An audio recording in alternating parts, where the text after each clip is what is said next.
guys, welcome back to our channel A Little Bit Hippie. It is a ripper day here today and I do have to apologise, we've been a bit late on getting the next video done. You'll understand when you come and take a tour with me. We've been pretty flat out and you know that great big huge veggie patch? It's not big enough. Come for a wander and I'll show you what's been going on. Good morning, gals. So I thought I'd show you what's been going on in here. So we found that the chooks in particular, hello darling, not the ducks so much, but the chooks love looking over the tin and seeing what we're doing. And it's really quite cute because you call them and all of a sudden these little heads pop up. But we went down the road to the tyre and auto place and picked up some tyres. And Mark made them a little stand, and they're not going to get up there now and show you, but they're just too busy following me around. But they love it because they can, oh no, we'll jump up on the bale instead. So they stick their little heads up and they're like little meerkats looking around to see what's going on. They're just the friendliest, most awesome girls. So this is the first time I've ever owned Orpingtons, and thanks to our beautiful friend Lisa at Purchse and Phil, hi guys. Look, when we won't go back to any other chooks. These girls are just the bomb. They are friendly. They want to be petted and cuddled and fussed over. This girl here is just beautiful. Like they're just every one of them, they're just little characters. So highly recommend, if you're getting into chooks, get yourself some Orpingtons. They are just brilliant. And a little surprise in here, we have Miss Ebony sitting on eggs. So we didn't want any more ducks, so we decided that we'll go and get some fertile chook eggs. I think she's going to be one pretty peeved mama. Sorry, the girls are getting quite talkative. I think she's going to be one peeved mama when she realises that her babies don't swim.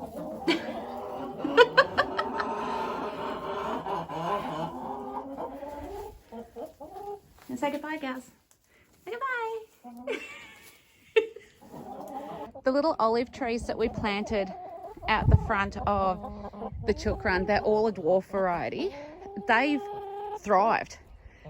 I've done nothing to them. Literally threw them in a hole, watered them in the once, and that was it. And they've already got new growth, but they're just loving life. The theory was that, well, once the netting comes off, that, you know, olives don't mind an acidic ground, so the chooks will fertilise them. So fingers crossed, my theory's right and they don't get burnt. Let's have a squiz at the little orchard now, because everything is growing really well. This plum here has taken off, and the reason why, I think, when we empty out the duck pond in that back corner of the run, the water runs straight down to this one, so they're getting a good fertilise at the same time. We've then got the nectarine, and he's looking fantastic too with his little buds and doing really well. This little, we don't know whether it's an apricot or peach, has got its little leaves on it. Now I have tried a new trick. So I was taught years ago by an old fella, and he had the most amazing fruit. Anyway, he used to get leaf curl, and we'd spend a fortune on these products for leaf curl and blah, blah, blah, you know, and still end up with bloody leaf curl. You know what he did? He did a little bit extra strength sea salt, without word of a lie, sea salt, and he would spray it all over the plant, all over it, leaves, the whole lot, on bud burst. He would do it. Then he would do it on leaf burst. Then once the leaves were out fully, he would do it again. And guess what? He had no leaf curls. So I've started to do that, and I will keep you posted on that one. So far, the new leaves that have come out, I have zero sign of leaf curl. So look, we'll just see what happens. Moving on. The little fig is doing beautifully. I've got no little figs on it yet though, so we'll might get some this year. I don't know, we'll wait and see. The lemonade tree, can you see all of that? Like, it's just, I've never owned a lemonade tree before, but it's obviously happy. Now these guys, I've only watered them twice since they've been in. Now this clay does retain a lot of water, so whether that's helping, it's also very nutrient dense, so I think that could be playing a part too. The little mandarin tree has got new growth happening on it. It's looking really healthy actually. This little lime, look, its leaves started to curl over a bit and I was kind of a bit, but I just gave it a hit of sea salt and now it's fine. And then the grapefruit, it started to develop signs of, you can just see it on the back of that leaf there, a little bit of rust. Look, I'm not too worried, to be perfectly honest with you. I mean, I'll just rip that leaf off and throw it out. It's really not a big deal, but I have treated it again with sea salt just to see, you know, give it a bit of a boost. This apple tree, the sides are doing really well, but can you see the back stem there? It's got no growth on it, so I think I'm going to have to cut it off. Time will tell. We have Mama Maggie here, which I'll put some footage in here after. She's so funny. She comes and knocks on the door for me to feed her. So I feed her every day. Theory is if I feed her, she might not swoop me. Anyway, I found they are nesting. Oh, you're not going to be able to see it. I can't get in close enough. But they are nesting and there is a baby up there. I don't think you can, she's just in, oh, kind of there, you just saw her fly off. And, oh, hello mama. Anyway, the theory is if I feed them, they're not going to swoop me. Well, no, they don't swoop me, but they are demanding feed probably 3 or 4 times a day now. But, you know, that's okay. At least we don't get swooped. And look, the babies are such characters, so can't wait. Congratulations, mama. Okay guys, brace yourself. So, I honestly thought that the patch would be big enough, right? Well, it's not. And my interim patch / medicinal herb garden is going to have to be put on hold for this season. Just to accommodate all the seedlings that need planting, which, you know, isn't necessarily a bad thing, but we really underestimated, or I overbought. Mark will tell you that one, but I prefer the previous. Anyway, I wanted to go nuts on tomatoes and chilies and alike, and I went a little too nuts. So these 1, 2, 3, 4, 5, 6 beds look like they're all going to be tomatoes, and I've got no room for chilies. So anyway, so this first bed's already planted out with tomatoes. I thought I'd see how I'd go and hope that Mother Earth is kind enough to not present me with some nasty frosts over the next month. So I've gone over here with Mighty Red. So I've got 2, 4, 6, 8, 10, 12 Mighty Red in this bit here. And then I've got, I think they call it yellow pear. Yellow pear. So these are like a grape variety of tomatoes. So they're a small tomato, yellow in colour obviously, and shaped like a pear obviously. So I thought it'd be something different to offer rather than your standard tomatoes. These beds here and here, I've got them prepping at the moment. Now you can see the stakes in there. I'm trying something different this year. Instead of staking every tomato, I'm going to string them up, and I will do that on another video for you and show you in theory how it's done, and hopefully that'll work. It'll save us a fortune on stakes. This whole bed here contains 40 Gross Lizzie tomato plants. Gros Lizzie, obviously, they are versatile, they're yummy, sauce, salads, whatever you want to do with them. So they're fantastic. So I decided I wanted a whole bed of that. Then that one's going to be basically a whole bed of beefsteak. I've got some black crim. I've got some other cherry tomatoes and whatnot to put in as well. So needless to say, we're going to be tomato overload. So look out, friends and family. This whole bed here, now this one, I'm sorry, but I have to have a giggle. So this is all corn. Now, I'll bring you down this end. Now, from here back is corn seedlings that we bought, right? They were all around this size and looked relatively healthy. Anyway, let's go to the next bed. That is my seeds from Happy Valley Seeds, and they are the golden bantam corn. They have gone nuts. They are so sensational. So the germination rate on these, every single seed came up. Every single seed, without word of a lie. They are thriving, and I think they're going to outdo the bought ones well and truly. So because we were trying to save on space, I have planted squash along the edges of this bed here, purely and simply to save space and they can sprawl out a bit. Along here, I have planted that sprouting broccoli and the sprouting broccoli that's not quite like the other. Now these are, look, I think they're turnips actually, but, oh, I'm standing in the way, sorry. But I've already pulled 2 out because they've bolted to seed. So I don't think they're going to do anything at all. And I have lost one little sprouting broccoli over there. I found a few slugs, so I've just sprayed with pyrethrum and I've saved the rest. Let's move on over this side. Now you'll have to excuse the grass because I was stupidly feeding my horses oat and hay, and needless to say, now I've got a crop of oaten. Anyway, I'm leaving it go because I'll just turn it back into the soil for green manure. So this bed has capsicums in it, Californian Wonder, and they are the red variety.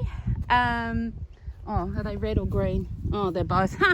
Anyway, so I had a slug invasion there and I have lost quite a few plants, but the ones that are still surviving are doing really well. I think with all the work that Mark, not me, did with this soil, has really just, he's just added, it's just brilliant, honestly. It's just going to grow everything.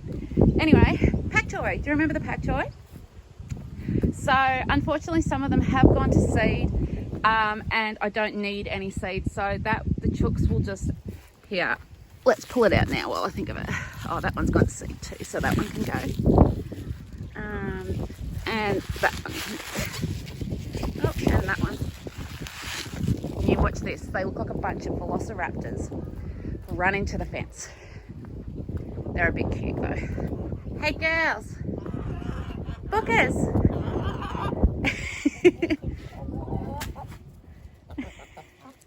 And this, people, is why we have the best eggs in town. Like, seriously, the yolks on them are orange, not yellow. They are just thick and yummy and glorious. Anyway, sidetracked, moving on. Sugar beets. Sugar beets are doing, well, I don't know, the tops look really good, but really not doing much. Oh, and I forgot to show you over this side, I've got beans that I put in. It was a bit of a tester to see whether they were ready, and a couple of them have been frosted, but you can still see the new growth there, so I'm not worried. They'll be right, they'll come back. The red trapea onions that I popped in here have done nothing, but they're not dying, so you know. And then all those radishes, I put some in here. Again, we're struggling for space, so I put some in here and some at the end of the onion bed. The kohlrabi here, looking awesome. Just just fantastic. I can't wait. The onions, look, honestly, just unreal. The rhubarb, look at him, isn't he beautiful? So I've got more kohlrabi in over here, which is doing exceptionally well. And again, so the shop bought potatoes did soddle. So moral of the story, won't be doing that again. But the royal blue potatoes, look how healthy that looks. And the royal ruby, like they're sprouted up everywhere. It's madness. I'm going to be feeding half the bloody town. All the sabagos are up. They've just taken off in both beds. Even the deep mulch worked well.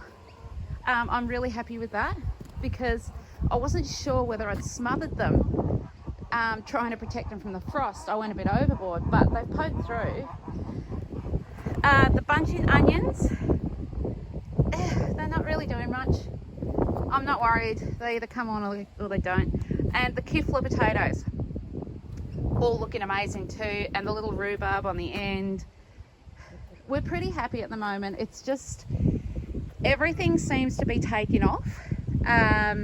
This year is a bit more of an experiment because, well, it's the first time in the area, so we don't know what grows.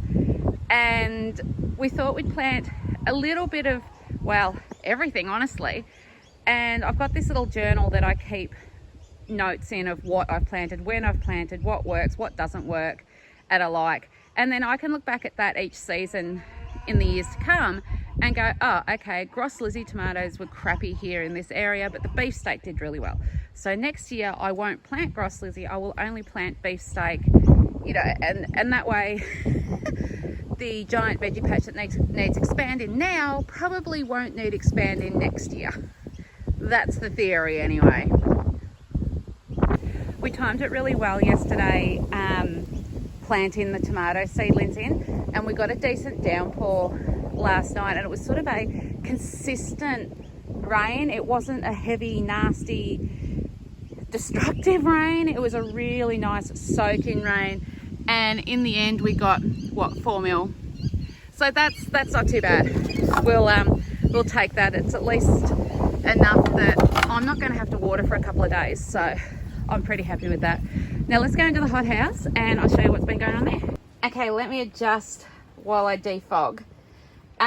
So we've had some really good success and others not so much. So I've got Purple King beans here. They need to go in. So we've actually decided along the back of the, oh look, it's raining inside. Across the back of the potato beds, we're going to plant the beans, and Mark's put some wire up for me so that they can track up the wire there. So we've got some leftover seedlings of beans and stuff here, but we're going to pop them over the fence for the neighbours. So the cosmos and the violas and whatnot are looking really good. I've actually planted some of the cosmos at the ends of some of the beds where the tomatoes are going to be. In theory, it'll bring the bees in. So, you know, I also planted a little punnet of foxgloves too, in the hope that it'll bring the bees in. So I lost my lemon scented gum. I was gutted. I do still have the 2 red flowering gums, and I think it was my bad for repotting it. I should have just left it where it was, but lesson learned. And I do have more seeds, so now that the weather's a bit warmer, I'm going to try again.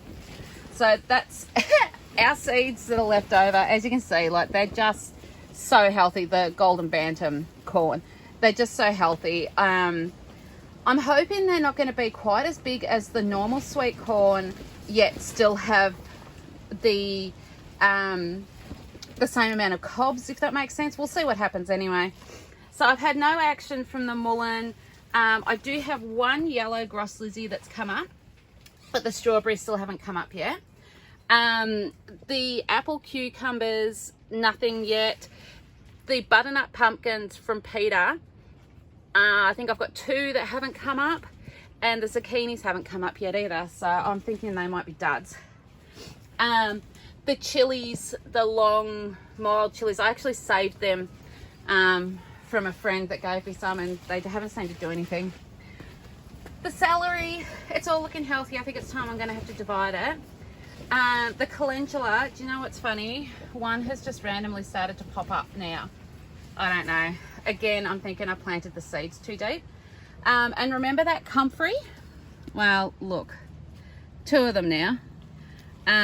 So that one was definitely dead. It didn't do anything. Red Veined Sorrel, how pretty is that? It's just gorgeous. It's something completely different. The soapworts, look, I'm hoping they actually are soapworts. I don't know what soapwort are meant to look like. I'm hoping I'm not like loving on weeds. But anyway, the Herb Robert, look at him. He started to get his adult leaves now. He's growing up. And the bergamot, I think I'm going to have to separate that out a bit too.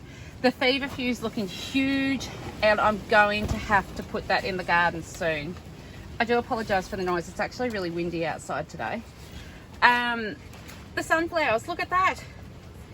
So what, there's 2 that haven't come up. Again, Happy Valley seeds. You can't go wrong with them. The coriander, nothing as yet, but they were old seeds from Peter, so they may not germinate. We'll see what happens. Then over here I've got, so remember the crappy soil I was telling you about that we're like, oh, I don't know whether it's going to work. It's hit and miss, so I won't be using it again. I will go back to my cheap and nasty potting mix. So these ones here are Chili Sweet Temptation. They're the little chilies that you see stuffed. I've got 3 up, and then I've got some snack capsicums. They're little tiny ones as well that have come up. I've got squash there, regular yellow squash, so they will have to go in the patch. And I randomly had one of the sweet dumpling squash come up, and I really thought they were goners. Beefsteak tomatoes, these are the only ones so far that have really done well. I've got a couple of yellow gross lizzies there. I've got a couple of black prim. I was really disappointed with them because I just wanted something different, but I think I'm going to have a go at some more seeds. And then I've got yellow cherry honey tomatoes there, so they're the little cherry tomatoes. And then I had nothing from the cocktails at all. Jalapenos, I finally got some up, and they're looking really good. And the mustard wasabini, look, they're really yummy. It's funny, you chew it and you think it's just like, oh yeah, it's a bit of greens. All of a sudden you get this wasabi kick. It's beautiful. So I bought California Wonder capsicums in Seedlings from Bridgewater Nursery because mine didn't come up, and guess what? I got 2 punnets full that have come up. So I think I'll be palming off some capsicum seedlings to people, and there's more coming up in here as well. There's the golden capsicum. I actually have 2 that have come up there. I've got tomatoes, Golden Delight, which I think are a small cherry tomato. I have 1 chili that's come up with, that's that AG, however you want to say it, that has just popped up. Oh, there's actually another one that's just popped up too. So in the end, it looks like I may actually get some out of that. Mark is bitterly disappointed, but we don't have any reapers. They didn't come up. Watermelons have sure shot up though. They look amazing. Evening primrose, plantain, yeah, meh. I'm not too worried about that because I have a lot of wild plantain growing, and the peppermint is going to have to go into a pot ASAP. Now my drama is, well, the avocados, all of that still has to fit into the veggie patch, along with all of that and all of that. Wish me luck. We've got to try and fit it between the patch and, well, my medicinal garden is now going to have to be on hold until next season. Anyway,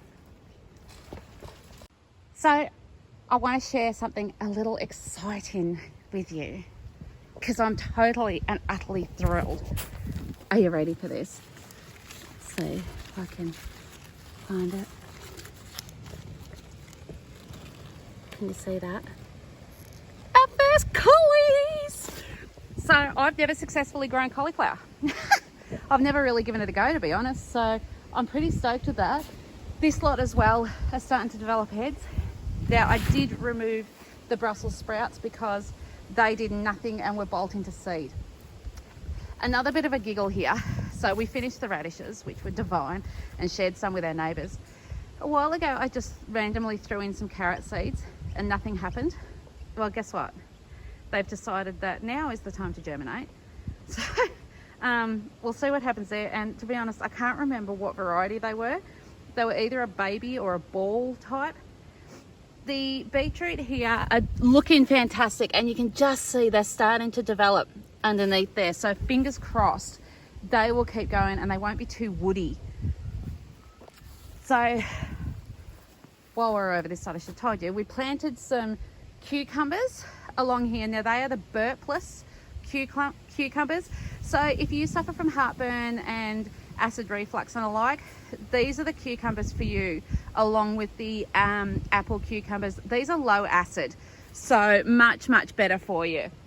Over the back here, oh, I wonder whether I can show you. Look at that. We've got our first little peas happening. The broad beans, I think they're buggered, but we've got peas. Look, we're not going to get much of a crop out of it. We might get one meal out of it, but you know, that'll be right. So the parsley is on its way out. So I'm actually going to harvest that and dry it. I like it for teas. It's great for inflammation, heartburn, and indigestion. It's brilliant stuff. So I'm going to dry it and use it in my herbal teas. The borage here, I haven't decided what I'm going to do with that yet, but I'm going to collect the seed, hopefully, once it's finished. The garlic chives there is starting to put on its flowers, so I will leave that in there for the bees. They just love it, and I have heaps of seed already that I saved, so I'm not going to stress too much about that. Now over here, I pulled out all the last of the pak choy, and we ate that and it was beautiful. I'm actually thinking the silver beet, I'm going to harvest some of it, and then the rest of it's going to go to the chooks. I know it seems like a bit of a waste, but I really need the bed, and the onions have still got a way to go yet. So yeah, well, geez, I hope it's I hope we're going to have enough room for everything. More Purchse cucumbers there, and then some zucchinis in here. They're looking a little bit yellow, so I might give them a hit of power feed, along with a little bit of blood and bone as well. So these are your blackjack variety, your typical zucchinis that you see in the supermarket and alike. Check these guys out. So remember I said to you I didn't know what they were? They are poor man's orchid. I can't think of the Latin name for them at the moment, but how pretty are they? So I think that's going to be like a new favourite for mine. The bees love it too, so they can stay. The sage has all come back. I love the sage. I make smudge sticks and things like that as well, and burnt butter sage sauce, like, oh, yum. This borage has gone berserk. The bees just love it. And the lettuce, oh, I keep giving it away to everybody, and yeah, I've still got heaps. The snow peas, as much as I still have plenty of flowers, I don't have a single snow pea on there. So I'm thinking they can go. It's a bit of a shame actually. And I don't know whether me cutting the tops off stopped it producing. I honestly just think I planted them at the wrong time. And now that I've said that, you're not going to believe this. Look at that. I swear to God, these things just keep proving me wrong and loving it. Okay, so scrap all of that. Moving on. The carrots here have finally started to grow. So these were a baby variety as well. I can't remember. Oh no, they were small round. So they were a ball variety. But yeah, I just don't know how they're going to go. They've been trying to grow for ages and not doing much. And I think that having the turnips that we're behind, and which, sorry, I forgot to mention, I pulled out all of them as well because they'd finished. I think them growing over the top of them sort of hindered their growth a little bit. But, you know, it happens. Well, that's it for today, guys. I hope you enjoyed this episode. There's been a lot going on here. It's been a little bit crazy, so I do apologise for the late video. But look, everything's looking fantastic. I'm loving this time of year, and things are just starting to feel like a home. Things are happening. I've found a new job here in town, which I'm just loving. The people here are just amazing. We are learning new things all the time. It's incredible. You sort of get to a problem, and you know, now we can sit there and nut it out, and it's just a really good feeling. We are getting this homesteading thing down. We're learning new things, as in how to reduce our waste, how to reduce our carbon footprint, how to do things on our own at a budget. And I don't know, we're just having a lot of fun along the way. So we will be introducing videos of not how-tos. I'm not going to say the how-tos, it's just how I do it or how Mark does it. We'll introduce you to little things along the way there that make our life simpler and save us a few dollars at the same time. Anyway, so we have a new range of herbal teas available now, along with balms. The balms are doing amazing. So I have a sleep balm to help you nod off and stay asleep. I have a comfrey and turmeric balm, which helps with aches and pains, tired muscles. It even has helped with arthritic pain and joint pain. I found it very useful. I have receded Achilles tendons. I found it really useful on that.